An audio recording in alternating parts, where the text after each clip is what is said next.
In this video of the Bezi 101 series, we're going to be covering components and overrides. Components is a powerful feature in Bezi that allows for modular design and flexible customization of a component's instances.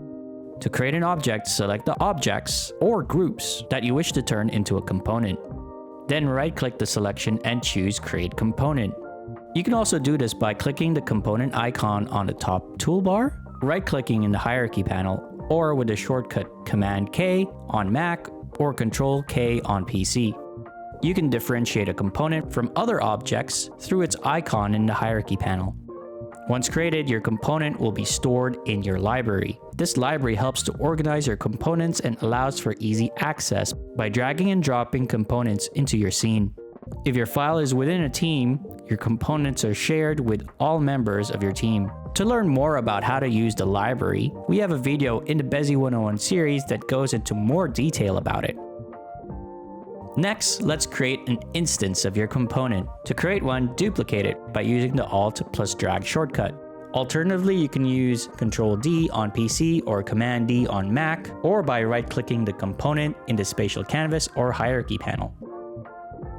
Any modifications made to a component are automatically reflected across all instances, ensuring that the repetitive elements remain consistent throughout your design.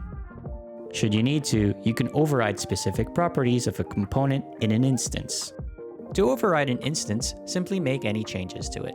Any properties that were not overridden will stay linked to the main component.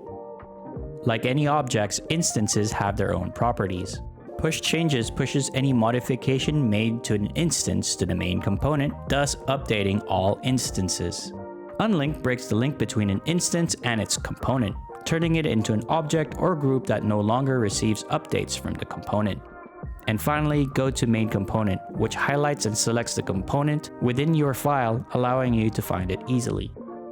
Components and overrides is an excellent way to create modular designs that scale across your project, while also allowing you the flexibility to make nuanced changes as you see fit. As we continue the Bezi 101 series, we'll be diving deeper into managing your components and styles before jumping into making your projects interactive. See you on the next one.